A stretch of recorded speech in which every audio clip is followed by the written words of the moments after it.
So let's go ahead and call this meeting of the Planning Commission to order. Marilee, would you please provide information on the call-in and the slide? Good evening, everyone. Thank you for joining us. There are 4 separate public comment periods associated with tonight's agenda. The Commission will take general public comment during agenda items numbers 3 and 9. In addition, the Commission will take public comment specific to public hearing items number 6 and 7. If you wish to speak during any of these public comment periods, you will need to access the Zoom link shown here or provided on the agenda located on the city's website under Boards and Commissions. You can also join the meeting by telephone by dialing 1-669-900-6833, and the meeting ID number is 957-7699-3406.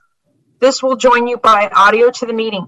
You will then be prompted by the chair or the secretary when the public comment is open. Use the Zoom features or press *9 on your telephone to request to speak. Please note that pressing *9 once will raise your hand. Pressing it again will lower your hand. Please make sure your hand is raised if you wish to speak.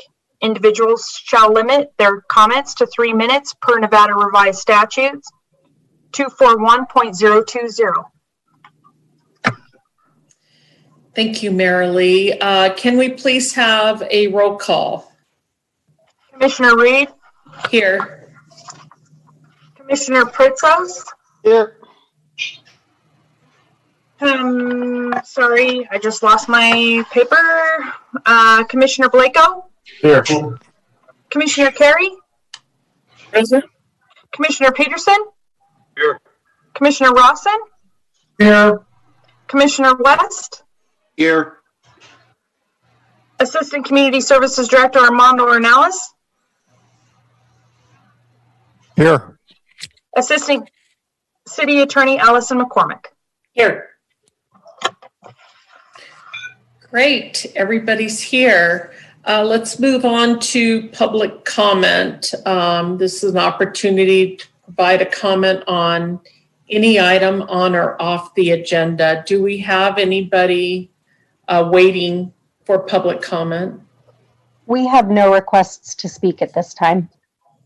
All right, thank you, Casey. Let's go ahead and close public comment and move on to item 4, which is approval of the agenda. Commissioner Peterson. Madam Chairman, I'd like to approve the agenda as written, please. Second. Commissioner Blako, I'll second that. I think Commissioner Pritzos beat you to that, Commissioner Blake. All right. So we have a motion by Commissioner Peterson and a second by Commissioner Pritzos. Any discussion? Can we get a roll call vote? Commissioner Reed? Aye. Commissioner Pritzos? Aye. Commissioner Blako? Aye.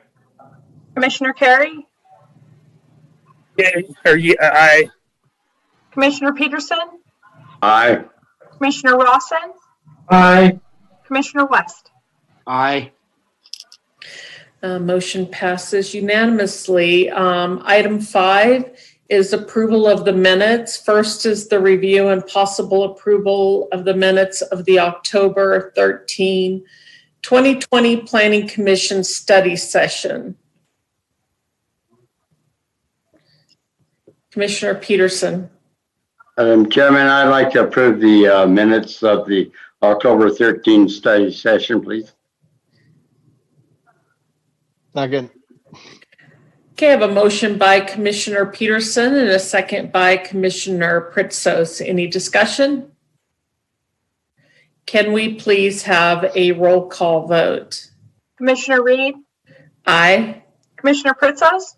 Aye. Commissioner Blako? Abstain. Commissioner Carey? Aye. Commissioner Peterson? Aye. Commissioner Rawson? Aye. Commissioner West? Abstain. Motion passes. Second is the review and possible approval of the minutes of the October 15th, 2020 Planning Commission meeting. Commissioner Peterson.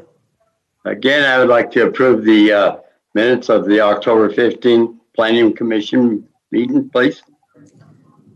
Thank you. Second. Okay, we have a motion by Commissioner Peterson, a second by Commissioner Pritsos. Any discussion? Can we please go ahead and with the roll call vote? Commissioner Reed, Aye. Commissioner Pritsos, Aye. Commissioner Blanco, Abstain. Commissioner Carey, Aye. Commissioner Peterson, Aye.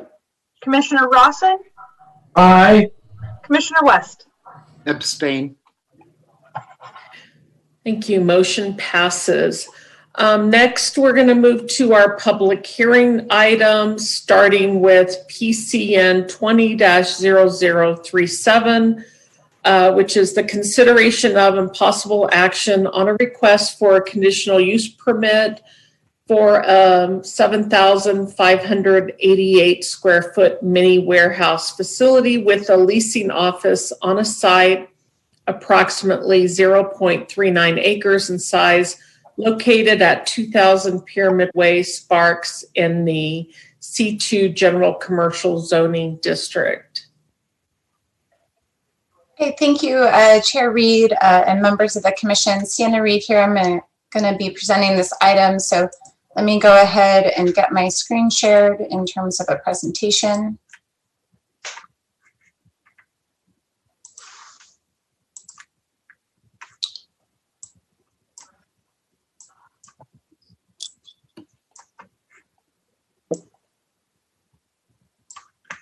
Okay, so as noted by the chair, this is a request for a conditional use permit to allow a mini warehouse facility on a site located in the C2 or General Commercial Zoning District. You can see the project site located at 2000 Pyramid Way. It's outlined here in red. And what we can see here is this triangular site is located on the east side of Pyramid Way, near its intersection with Holman. Just to give you a little bit more of an orientation to the site, we have the surf-through car wash located to the north. Directly to the east of the site is the Richards Place mini warehouse facility that was approved by the Planning Commission in 2017. Directly to the south of the site is a retail smoke shop. And then to the west, across Pyramid Way, is a shopping center as well as Burgess Park. Looking here at the site plan, you can see that the proposed mini warehouse facility totals 7,588 square feet. It consists of 78 self-storage units and a leasing office. The self-storage units total 6,850 square feet and are generally situated in the northern portion of this triangular project site. The leasing office is pretty small at 738 square feet, and it's located here in the southwest portion of the project site.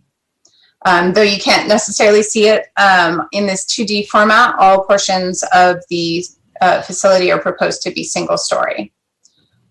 Primary access to the site is provided from an alleyway that is adjacent to the south side of the site. This alley is actually accessed from Richards Place, which is located to the east of the adjacent mini warehouse facility and off screen, but generally to the east of these portions of the mini warehouse facility that you can see here. What we have in terms of an access easement is a 30-foot wide easement in place over the alley that runs from Richards Place to the eastern corner of the project site in this location that you can see here with the movement of my cursor. So to access the project site entrance, which is on the southeastern portion of the project site, you actually need to come through the existing mini warehouse facility. In terms of access from Pyramid Way, there is no legal ingress or egress available from Pyramid to the project site. For emergency secondary access, that's proposed through a gate located on the south property line of the site, and ultimately there will need to be access easements both from a primary and secondary nature to be able to legally access the site, and not something that the project is conditioned to provide. In terms of parking, we have 5 parking spaces, both here on kind of the middle portion of the site, and then parallel spaces along the eastern portion of the site.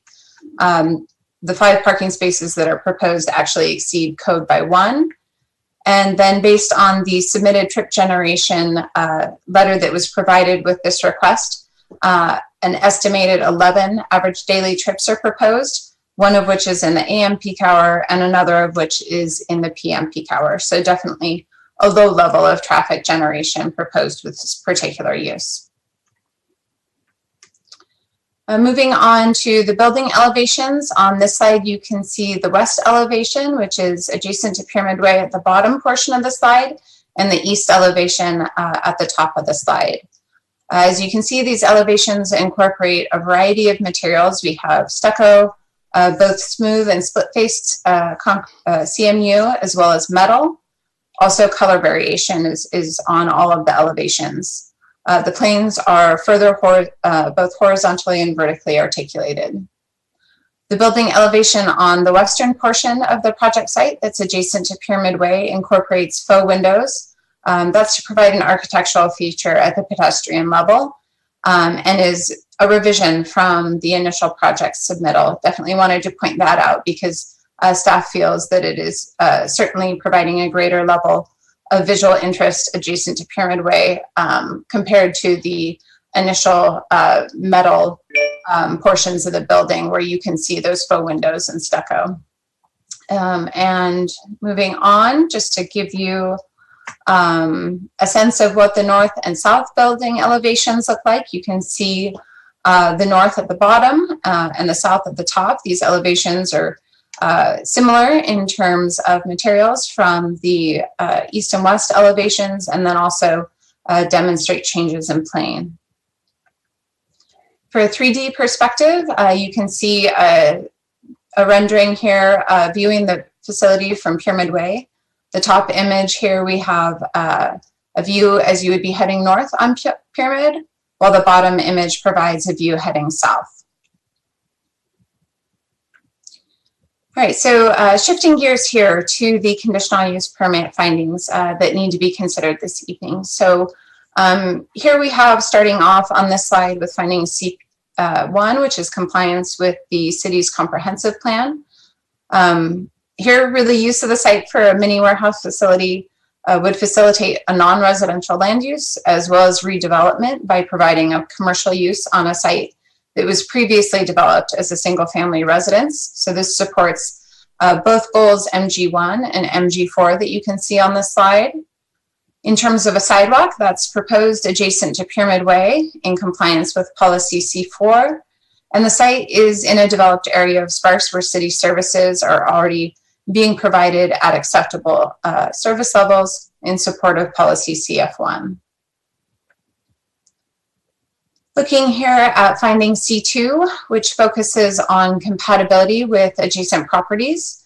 As proposed, the mini warehouse use is compatible with the surrounding area. Most of the adjacent uses are already commercial in nature, and they're located in the same C2 zoning district as the project site. Burgess Park, which is located to the west across from Pyramid Way, is not anticipated to be adversely impacted by the proposed project. That park is located across a busy street, and the use will generate a small number of trips compared to the existing commercial uses that are already located to the north and the east of this park. Looking here at finding C3 that relates to natural resource impairment.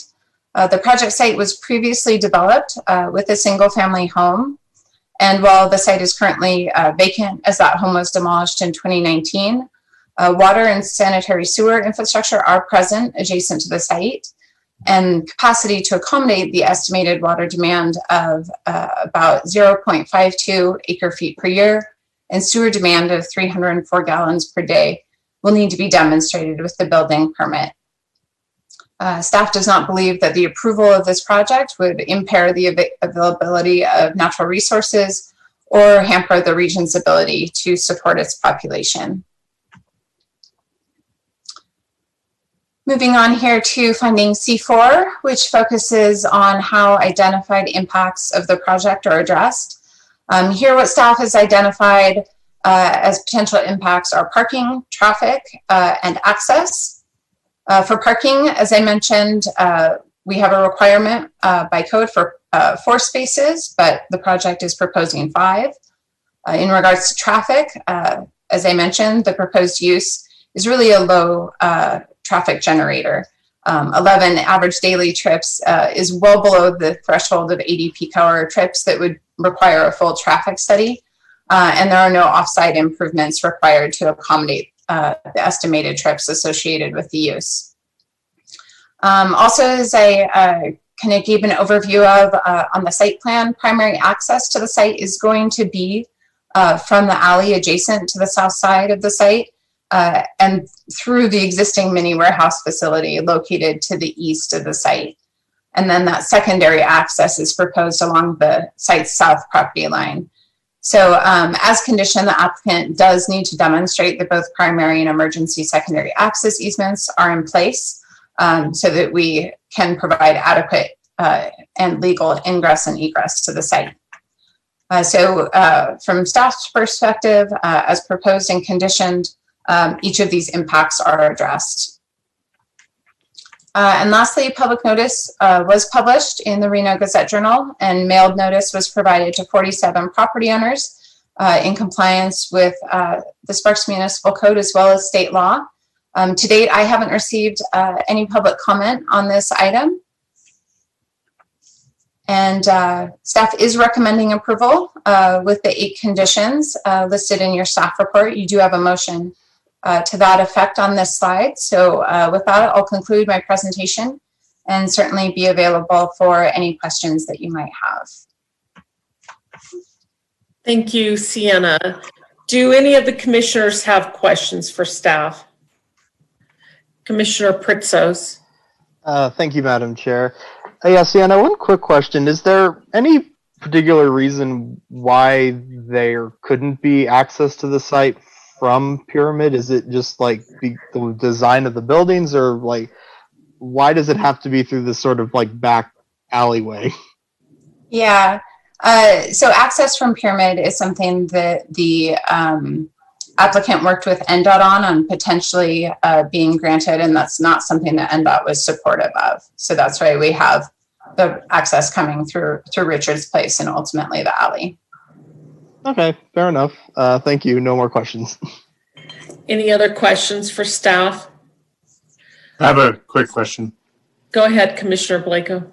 I just was wondering if that alley, the access to that alley is possible through the parking lot of that commercial center right there, or if they actually have to come around the back end and go all the way through the storage unit that exists right now, or the storage facility that exists right now. Do they have to go all the way through that? Are they forced, or people that are going to this location forced to go that way, or can they turn in off a Pyramid and enter this facility through the parking lot there in the commercial area? There is a driveway that provides access from Pyramid Way to the kind of the retail shopping center where there's a smoke shop. Mm-hmm. However, the project doesn't have legal access to use basically the portion of the site to the south from Pyramid to the project entrance. The access easement is only in place on a more easterly portion. And if it would be helpful, I can certainly share a screen again and show you where that ends. I'm familiar with the lot. Actually, it's right by where I get my car washed every time. So I was more or less concerned about any kind of back and forth traffic, pedestrian traffic in that area if people are going to be entering this facility from Pyramid rather than from Richards. But yeah, thank you. That's all I needed to know. All right. Any other questions? Is the applicant rep here? He is. 1 second.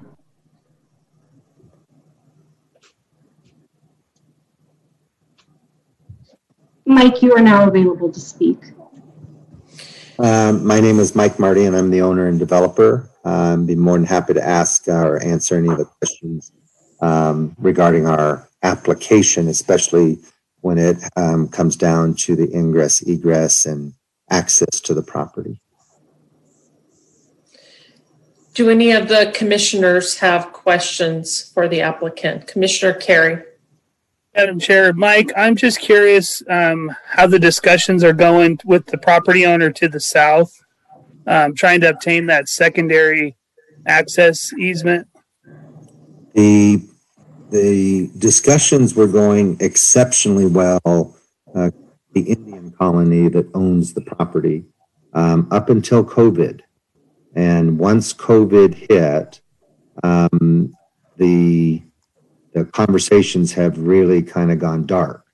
So during all of the applicant meetings and NDOT, I let everybody know that that I was not able to, at this time or over the last year, to finalize the ingress egress access easement to the property. I was originally trying to get a full ingress egress so that we didn't have to create the easement on our property next door. During one of the staff applicant meetings, I believe it was Amber that brought up the suggestion of why don't you try to bring access to your self-storage facility by way of through Richards Place, because it's such a small facility, and really what we're doing is adding on to our already existing and putting our office up there. One of the concerns here obviously is I worked a great deal with fire in terms of how they would fight the fire in the event there was one, even though we are going to fully sprinkler the building completely. Fire determined that they would fight the fire from Pyramid Way and from the alley.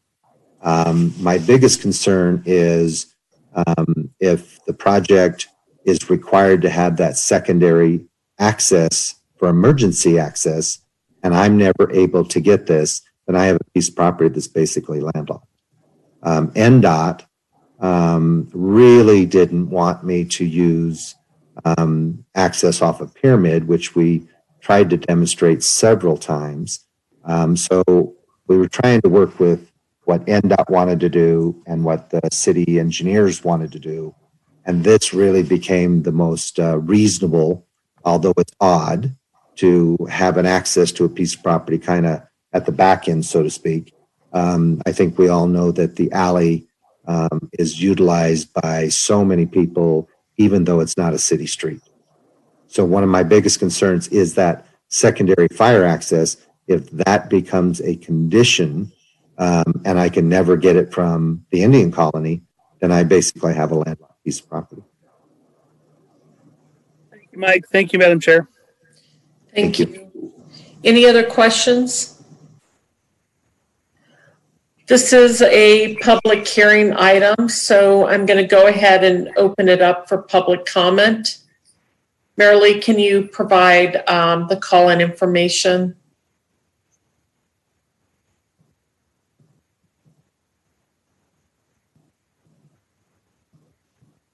The telephone number for call-in participation is 1-669-900-6833, and the meeting identification number is 957-7699-3406.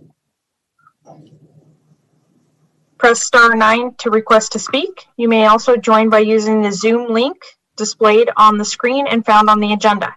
Use the Zoom features to request to speak. Thank you. Do we have anyone waiting for public comment on this item? We have no requests to speak. Thank you, Casey. Let's go ahead and close public comment and bring back to the commission for discussion. Possible motion. Madam Chair, I'm prepared to make a motion. Go ahead, Commissioner Blako. I move to approve the conditional use permit CU 20-0008 associated with PCN 20-0037, adopting findings C1 through C5, and the facts supporting these findings as set forth in the staff report, subject to the 8 conditions of approval as listed in the staff report. Thank you.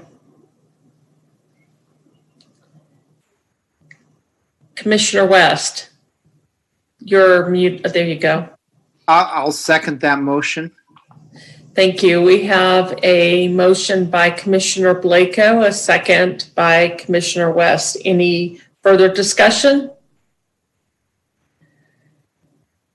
Let's go ahead and get a roll call vote. Commissioner Reed, Aye.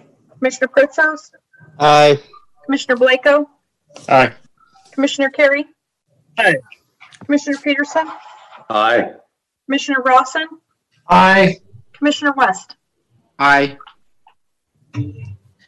Thank you. Motion passes unanimously. Next public hearing item is PCN 20-0032, consideration of and possible action on proposed amendments to the Sparks Comprehensive Plan that revise existing and adopt new goals, policies, and text to address conformance with the 2019 Truckee Meadows Regional Plan and update figures, maps, statistics, and text for general maintenance purposes, and to revise existing and adopt new goals, policies, and text to address certain topics, including but not limited to annexation and development agreement procedures, sidewalks, flooding, transportation improvements, cultural resources, and non-residential land use amendments, and other matters properly relating thereto. Okay. Thank you, Chair Reed and members of the commission.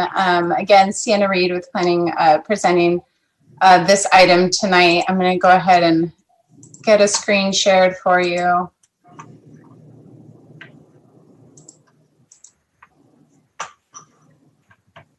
Okay, so as noted by the lengthy description of this item that was already read by Chair Reed, this is an item that's seeking your consideration and possible adoption of a set of amendments to the Sparks Comprehensive Plan.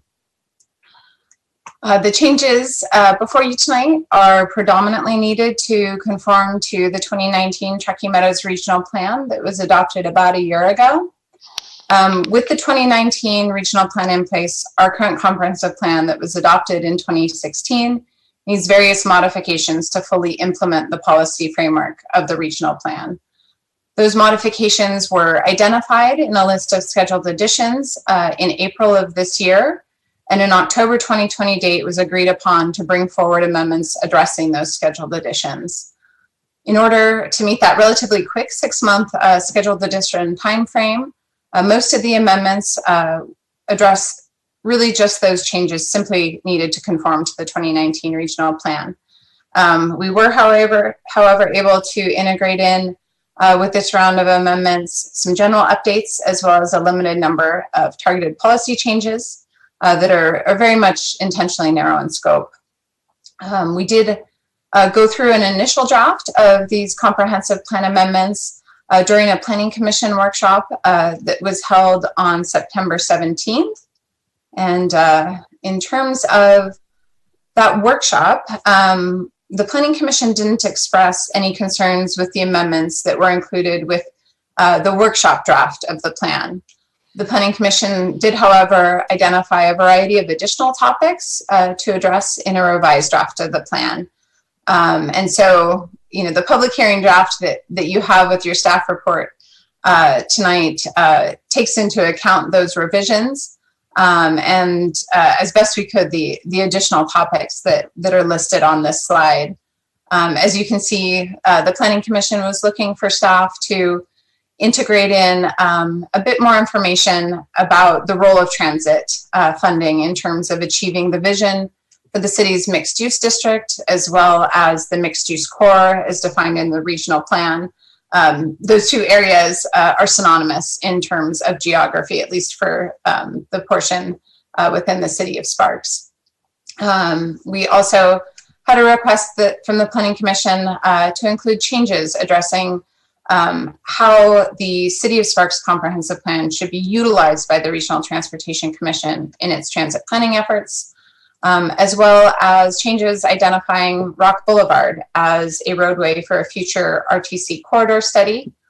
There was a request for a variety of modifications to policies and text related to the protection and management of cultural resources, addressing state law and procedures, as well as specifying coordination and collaboration in planning processes. And lastly, we had direction from the Planning Commission to modify a policy to prioritize the creation of a historic district.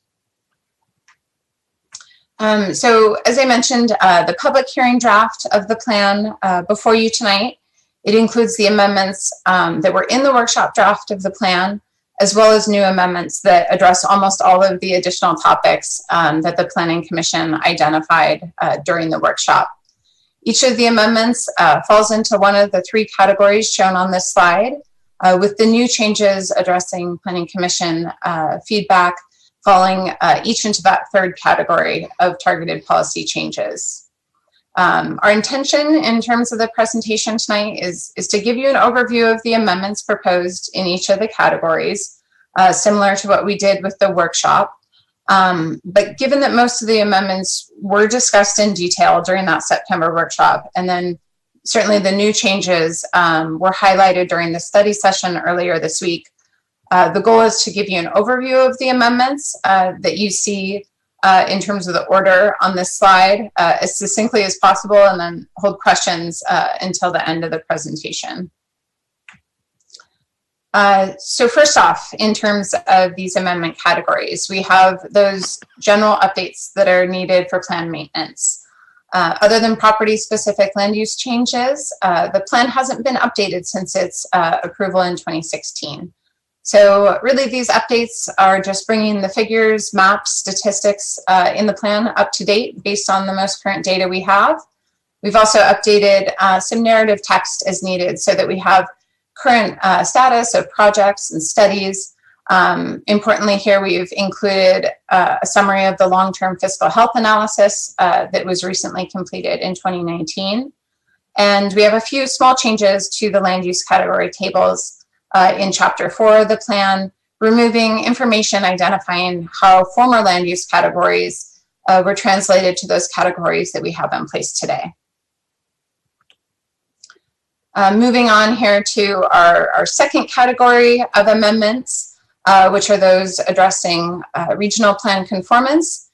These amendments cover a variety of topics. On this slide, you can see those that are proposed in the narrative portion of the managing growth section found in Chapter 4 of the comprehensive plan. These changes identify the new regional land use framework. You often hear this referred to as the tiering framework, and how that tiering framework functions. In terms of the 2019 regional plan, including this tiering framework was really a very significant change. It shifted the geographic identification of centers, both downtown and regional, as well as transit-oriented development corridors served by bus rapid transit, to that new regional land use framework based on tiers, each with applicable density requirements. So definitely a big shift. Those tiers establish the regional priority for growth and infrastructure investment, and you can actually see them illustrated on the map here on this slide. So just, from a quick overview perspective, today's regional plan identifies a mixed-use core shown in the darker blue. We also have tiers 1, 2, and 3 within the Truckee Meadows service area. Those are shown in progressively lighter shades of blue. And also rural designations are located outside of the Truckee Meadows service area. In terms of other changes in the managing growth narrative, we have changes that delete concepts and procedures based on their removal from the regional plan. These include policies related to emerging employment centers and procedures related to previously identified cooperative planning areas. And then due to the addition of a new policy in the regional plan regarding land use compatibility within local government comp plans, we've kind of beefed up the language that we have on this topic, making it clear that not only the goals and policies of the comprehensive plan promote land use compatibility, but that also the land use categories themselves help to guide that compatibility with surrounding designations. Also, for regional plan conformance, to reflect that shift in the regional plan that I was just discussing in terms of going to the mixed use core with modified density requirements, we have several changes proposed for the city's mixed use district. These changes are in 2 locations. First, in the mixed use district narrative in the managing growth section of chapter 4, and then second in our mixed use district, mixed use commercial land use category, also in chapter 4.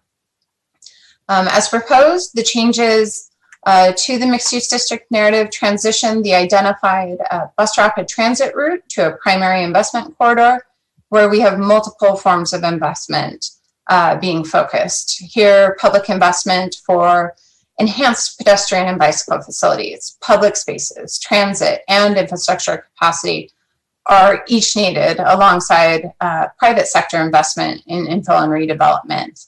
Certainly, higher order transit service is still supported, but we do have the transition from that BRT route to the primary investment corridor, denoting that it's not the main focus. And just to give you a quick visual, this slide shows you the location of that primary investment corridor. We have Crater Way to Sparks Boulevard, then north in terms of the marina connecting to Victorian. That's basically the initial bus rapid transit route that was in the Sparks comprehensive plan for the mixed use district. So did want to point out that we've also identified Audi as one of the corridors that's part of the primary investment corridor. We do still have activity centers that are identified along the primary investment corridor. These are still envisioned to be compact mixed-use areas where we have more intense pattern of development. And in terms of their location, there's really no shift in their location with the changes before you this evening. So just to wrap up here with the mixed-use district, another thing that's proposed to change is the minimum floor area ratio associated with the mixed-use district, mixed-use commercial land use category. Currently, we have a variable minimum floor area ratio ranging from 0.75 to 0.5, depending on where you are in relationship to our current bus rapid transit route.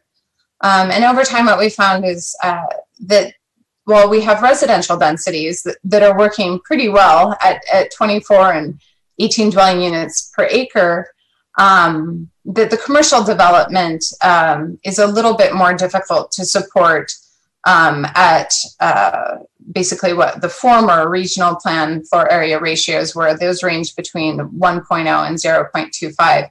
It's really difficult to find that those floor area ratios were supported by market demand. So now that the regional plan basically has reduced all of the minimum FARs to 0.25, we think that basically a supporting reduction in the comp plan is appropriate. And we do hope over time that the non-residential floor area ratio will come up as land becomes more valuable and higher density residential projects come online.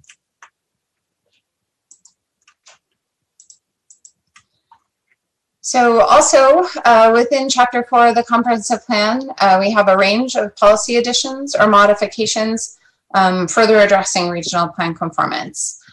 We have policies that are added or modified to address regional utility corridor policies related to setbacks and the placement of electrical transmission infrastructure. Policy H6 under housing and affordability is modified to address the requirement that we use the regional strategy for housing and affordability in updates to Sparks's housing plan. We also have policy RC28 under resiliency and conservation that addresses the treatment of slopes between 15 and 30%, consistent with our code standards. Slopes between that 15 and 30% gradient, those were previously addressed with Sparks's former master plan, the one that was in place before 2016. And ultimately, the policy was codified through today's standards that we have for slopes, hilltops, and ridges. But however, with those code standards in place, the policy was removed when the comp plan was updated in 2016.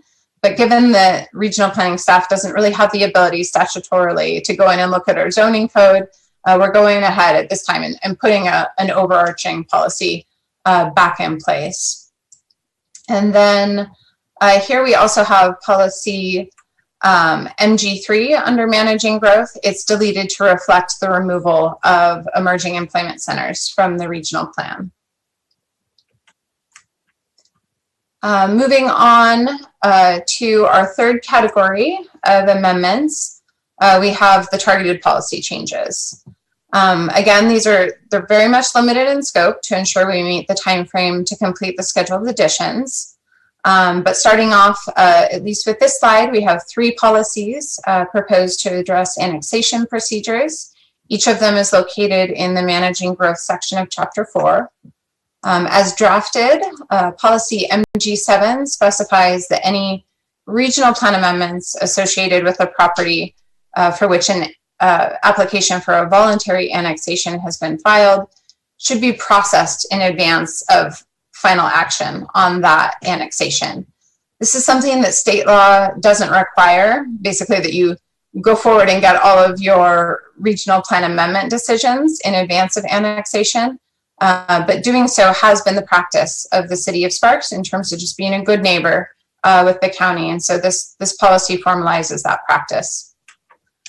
Policy MG8 specifies development agreements should be used in conjunction with annexation applications for properties over 5 acres in size. And then for sites that are under that acreage, the policy supports considering the use of a development agreement as appropriate. And then policy MG9 here specifies when an annexation application should be submitted to the city in conjunction with a development intensification. And so as defined in the policy, that development intensification is an entitlement, a parcel map, a grading permit, or a building permit that's creating a new structure requiring a sewer connection. Also, within the Managing Growth section of Chapter 4 is an amendment to policy MG3. This is related to employment lands, and you may remember it as policy MG4 in previous Planning Commission discussions, just with the changes and renumbering and deletion, it's now MG3. So in working with the policy, what the Planning Commission had expressed was the desire for more clarity in terms of how it should be applied. During the study session where this policy was discussed, the importance of non-residential development in supporting the stability of the city's general fund that funds city services was also highlighted. But what we have for your consideration as part of the draft tonight is the text shown in blue. So it really adds on to the existing policy, providing further clarity by indicating that the supply of employment lands should be evaluated at the citywide level in support of economic development efforts. And then it goes on to specify that the city does have a responsibility in monitoring not only land supply, but also demand for employment land over time, so that we are able to incorporate relatively recent information in terms of analyses that inform comprehensive plan amendments. And so, the information that you're familiar with us using and will continue to use is the information in the 2019 long-term fiscal health analysis that really set the baseline in terms of, what does the city have in terms of a land supply, and what do we need in terms of demand going forward? So you've seen that in some of the comprehensive plan amendments before you, and you can expect that to continue. Also, did want to point out that we do expect, policy changes over time. There's other policies in the comprehensive plan related to employment lands. One of them in the economic vitality section of the comprehensive plan supports evaluating the feasibility of expanding city limits to the east to accommodate job generating uses. And so as that effort is completed and we engage in kind of this ongoing monitoring of supply and demand, what we could expect is further policy changes that help us to guide future land use changes or maybe future studies.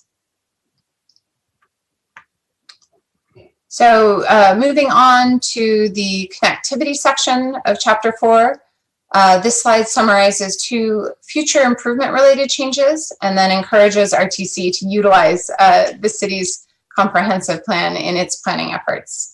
So first off, what you'll see is that both Gregg Street and Rock Boulevard from McCarran to Victorian Avenue are identified as desired locations for RTC corridor studies. Those corridor studies often take a look at how do you best integrate facilities for multiple types of transportation users, bicycles, pedestrians, in addition to automobiles. Given that Gregg Street is currently an auto-oriented roadway lacking both pedestrian and bicycle facilities, adding in those types of facilities would better provide east-west connectivity for all modes in the industrial area south of I-80. Also, Rock Boulevard lacks bicycle facilities in most locations, but it's a roadway that runs north-south and it intersects 2 primary investment corridors, both Audi and Victorian. So looking at a full range of multimodal improvements on Rock would certainly enhance the city's network of roadways that accommodate various transportation types. And the addition of Rock Boulevard to this section of the comprehensive plan was based on Planning Commission workshop direction. In addition, on this slide, you'll see policy C6. That's a new policy proposed to enhance Victorian Avenue with bicycle facilities from Rock Boulevard to Pyramid Way, filling in some missing links and supporting east-west connectivity on that corridor. And then also to address Planning Commission direction, there's a new policy C11 proposed that describes how the City of Sparks should work with regional planning staff to ensure that when the regional transportation plan is reviewed for conformance, that the Sparks comprehensive plan is utilized in terms of preferred street design, transit system location, and operations, as well as investment priorities overall for transportation improvements.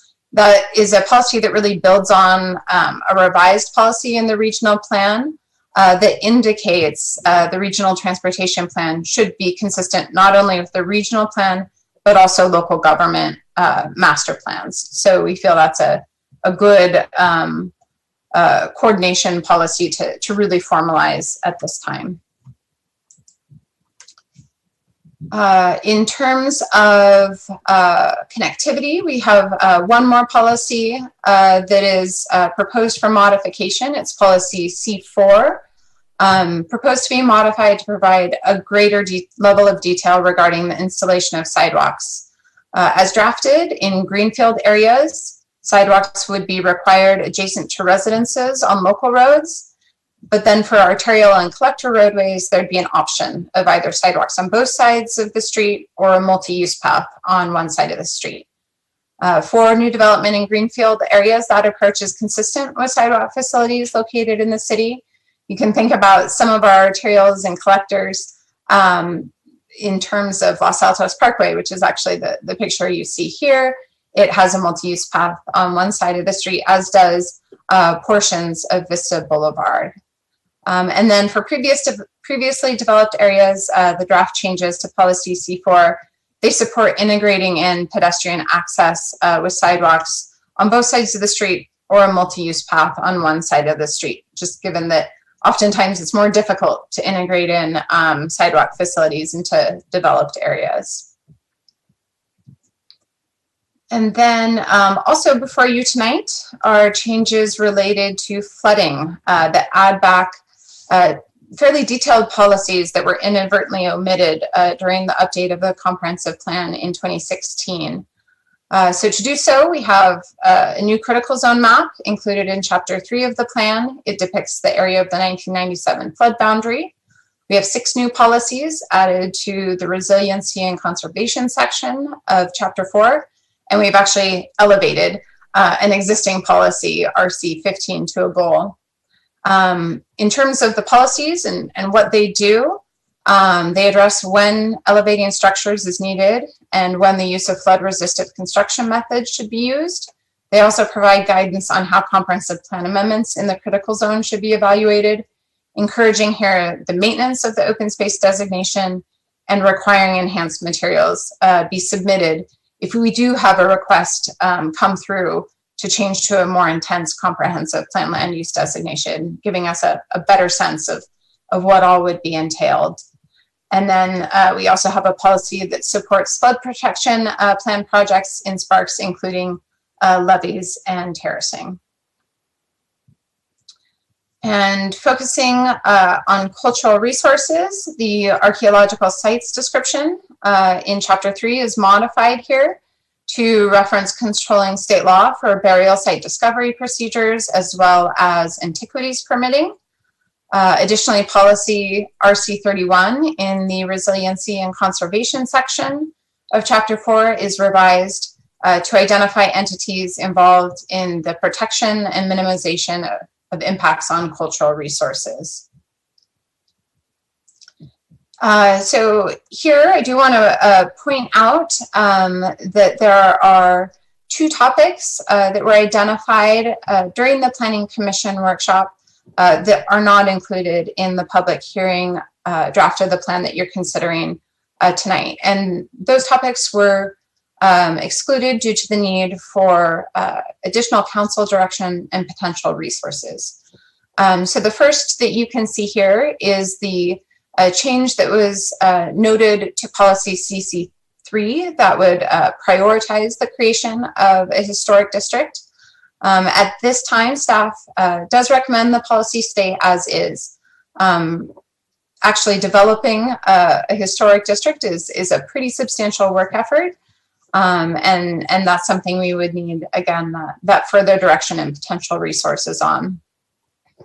The second request that isn't included in the draft before you tonight was for a new policy focusing on working collaboratively with tribal governments to identify, monitor, and protect cultural resources during planning processes. At this time, staff advises against adding this new policy because the Planning Commission indicated that such a policy should be drafted in coordination with tribal governments. And developing that new policy and meeting the scheduled edition completion deadline is not possible. In addition, we'd also need to balance that coordination work with other work efforts, kind of going back to the need there for really understanding how these work efforts align with other council directives. So in terms of moving forward, these are both good topics to revisit. And so staff certainly supports revisiting them when the implementation status of the plan's goals and policies is next evaluated. That evaluation should be timed to align with updates to the city's strategic plan That would allow for staff to obtain council direction around work efforts and consider needed resources at the same time.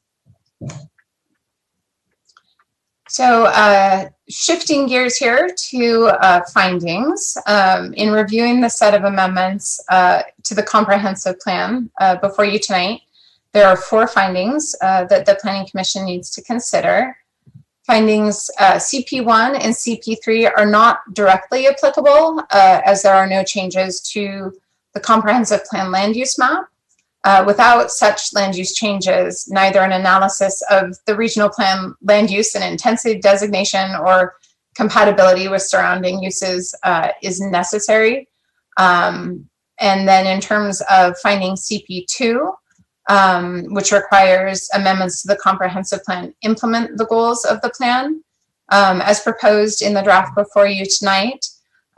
We have basically the addition, modification, or deletion of 3 goals and 27 policies. And staff does believe that as drafted, the amended policies further implement both the existing and proposed goals of the plan. So ultimately, if the draft amendments to the comprehensive plan are adopted, the amended goals and policies would be utilized when we evaluate future comprehensive plan amendments.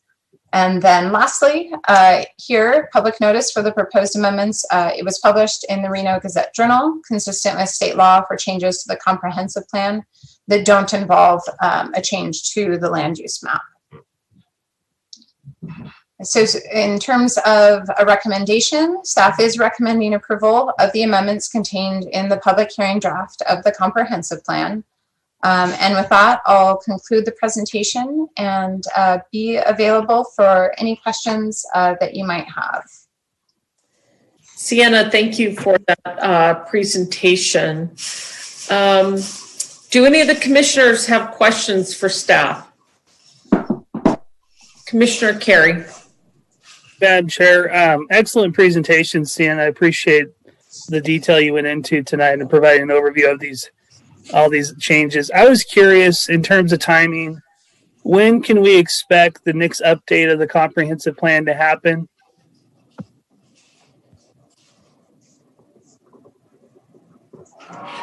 I'll go ahead and let either Armando or Jim weigh in here, just because I know in terms of making an effort to kind of align with the city's strategic planning efforts, that both of them are a little bit more familiar with the exact timing around that process. This is Jim Rundle. You want to go ahead, Armando? Yes, Madam Chair, members of the Planning Commission. This is Armando Ornelas, the Assistant Community Services Director. There's no exact timetable, to be perfectly candid. I think we are looking at, revisiting the start of something probably within the 6 to 12 month time frame. But that would be for commencement of the work. We'll need direction, I think, from certainly the manager, but very likely that the council to embark on something fairly ambitious along those lines. So I would not anticipate that you would revisit any significant set of amendments, in the next year. And so if it gets started within next year, we're probably in the 1 to 2 year timeframe for that. Thank you. Jim, did you have anything to add, or? It's essentially the same. Thank you, Chair Reed. Jim Rundle, right. Planning Manager. Thank you. Commissioner Carey, do you have any other questions? I guess just to follow up, just so I'm understanding kind of the timeline. And I get what you're saying in terms of resources and strategic planning, that there may be some opportunity with some of these policies to maybe revisit, but in terms of the overall larger comprehensive plan update that would include possibly land use changes, we would need direction from city management and the council, and then kind of kickstart that whole process. So the larger update, we're looking at like 2 to 3 years. At least 1 to 2. If it starts sooner than later, then you're probably closer to that, year plus time frame. If it gets, deferred, if you will, then you're looking beyond that, something probably closer to in that 2 to 3 year time frame. I mean, I don't think that this next effort necessarily is one that lasts a whole year, but it is one where I think you're looking at a concerted 6 months, and so we need to be able to dedicate in reality a substantial amount of probably the planning manager's time, as well as Ms. Reed's time to that effort. And frankly, given some of the additional or added things that are on staff's plate, not just planning staff, but city staff broadly as a result of COVID, in the short term, I don't, it's more than we could take on. Understood. Thanks for the additional explanation. Thank you, Madam Chair. Okay. Any other questions for staff? Seeing none, Commissioner West, sorry. Yes, Commissioner West, I don't really have any questions. I just want to make a quick statement. Being new to the Planning Commission, I didn't have the opportunity to actually be part of these amendment changes, but I did want to express my appreciation for all the hard work that the planning commissioners before me and the staff have taken to develop these amendments as we work closer to conforming with the regional plan. So again, thank you very much for your hard work. Thank you, Commissioner West. Any other questions? Let's go ahead and open it up for public comment for this item. Do we have anyone waiting for public comment? We have no requests to speak at this time.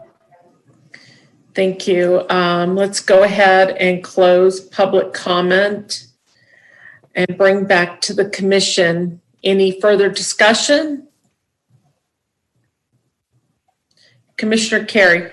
Thank you, Madam Chair. I'll kick discussion off. I would echo Commissioner West's comments about the work and appreciation to staff on this update. A lot of good stuff, and I think this update will help bring us in compliance with the regional plan and help make the city's comprehensive plan a little bit or much better. I appreciate staff willing to take a look at and allow for meaningful consultation with the tribes and looking at revising the cultural resources policy. I'll just state for the record, it is not my intention to shut anything down or prevent the city from growing in accordance with the comprehensive plan with amending this policy.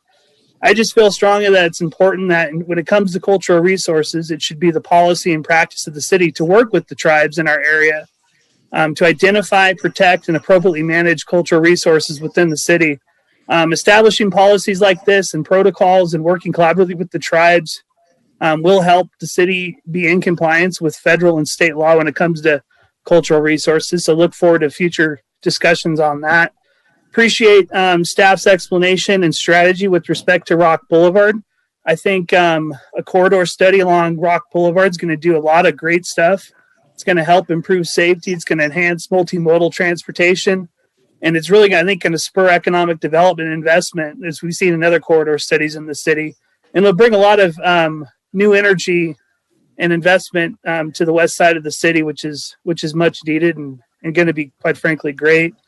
I do want to thank staff for at least entertaining looking at a historic district. I can certainly appreciate the limited staff time we have and resources available, and look forward to working with the city council on hopefully making policy CC3 and looking at a historic district or doing something to protect culture or historic resource in the city a higher priority. We're literally down to one half of a block in downtown Sparks with the remaining commercial area that hasn't been redeveloped. And I think there's a great opportunity with a lot of the historic homes around Victorian Square that have maintained their integrity over there and helped tell the city's story that can make a really good and strong culture or historic district. And with respect to, I think the new policy CC11 and trying to tie RTC investments with our mixed use core goals, I think staff nailed that policy, and I really appreciate the discussion we've had as a commission on that. I think it'll help bridge the gap between investments and service changes with RTC and what we need as a city and to implement our comprehensive plan. I appreciate the additional work with policy MG, the new MG3, and I think it will help do a better job of providing housing in relation to jobs in the city. And that's been one area I think that the city was really going to have to look at moving forward when we look at land use changes and new projects. My time on the planning commission, we have all done our fair share of approving quite a few tentative maps and new housing in the city.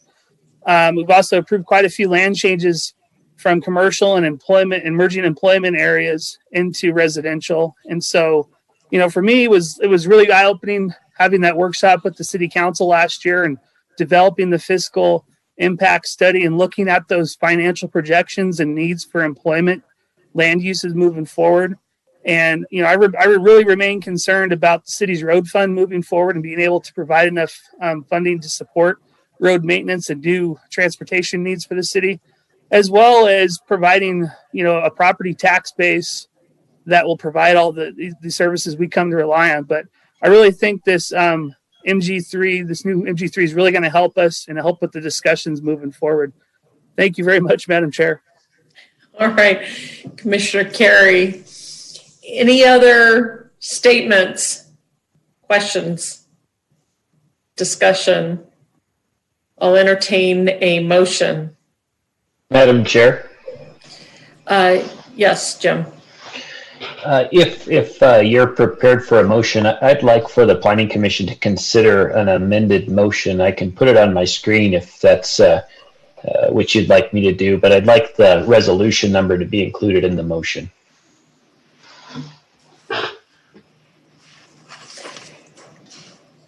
Okay, well, can you go ahead and show that?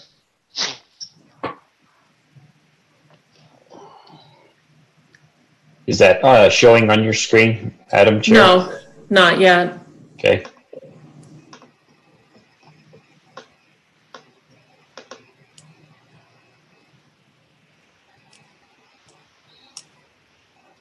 Is it showing on your screen now? Yes, it is. Okay. I'll entertain a motion. Commissioner West. Yes, I move to approve Resolution 228 and the amendments to the City of Sparks Comprehensive Plan, MPA 20-0005, associated with PCN 20-0032, based on findings CP1 through CP4 and the facts supporting these findings as set forth in the staff report. Thank you. We have a second? Commissioner Blako, I'll second that. Okay, I think Commissioner Pritzos beat you again, Commissioner Blako. So we have a motion from Commissioner West, a second from Commissioner Pritzos. Any further discussion before the vote? Marilee, can we please have a roll call vote? Commissioner Reed, Aye. Commissioner Pritzos, Aye. Commissioner Blako, Aye. Commissioner Carey, Aye. Good job, staff. Commissioner Peterson, Aye. Commissioner Rawson, Aye. Commissioner West. Aye.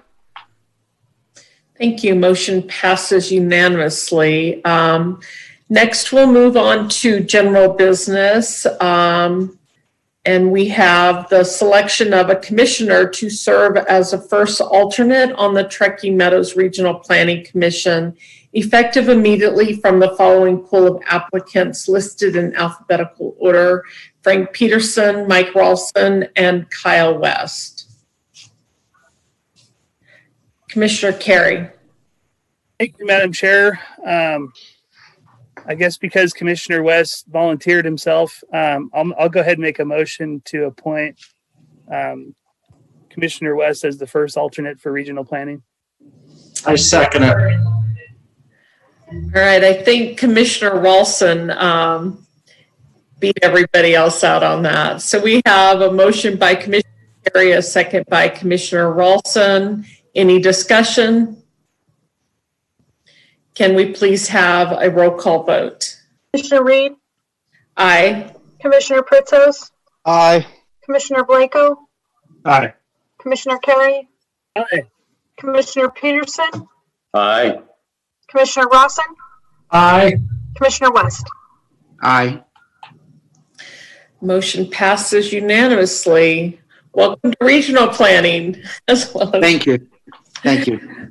Okay, and that concludes our general business. So next we'll move on to general public comment. Marilee, can you read the call-in one more time? This is for general public comment. The telephone number for call-in participation during this general public comment period is 1-669-900-6833, and the meeting ID is 957-7699-3406. Use *9 to request to speak. You may also join by using the Zoom link displayed on the screen here or found on the agenda. Use the Zoom features to request to speak. Thank you. Do we have any callers waiting for public comment? We have no requests to speak. Thank you, Casey. I will go ahead and close public comment and move on to item 10, announcements from staff and commissioners. Staff first. Chair Reed, this is Armando Ornelas. I want to make note of the fact that I believe this is Ms. McCormick's last meeting and as legal counsel to the Planning Commission. Certainly, I have enjoyed working with her in her current or in this capacity. And I'm sure she'll do great things in the city manager's office, but she'll be missed here. Yes, she will certainly be missed. Do we know who will be replacing Allison? That'll be Brandon Sendall. He's been in the city attorney's office for a little over 3 years, and actually has a master's in land use and planning. So he is very well qualified to take this role on. I have really enjoyed serving the Planning Commission, and I thank you all. Well, we've enjoyed having you. Any other announcements? No, not on my part. Thank you. All right. I didn't have an announcement, but I did have one comment. The presentation that Jim and Gensler did on the Victorian Square Plaza it's so exciting. And I can't believe what you guys have done. And I can't wait to see that developed. I mean, the dog parks, the play area with the art, the retail restaurants. I think it's just going to be a wonderful economic center for our city. So I just wanted to thank you for that presentation and for the work that you guys have put into that. Any other announcements? All right, then. Well, I'm going to go ahead and adjourn this meeting, and thank you all for your participation. Good night. Good night, everyone. Good night. Bye. Good night.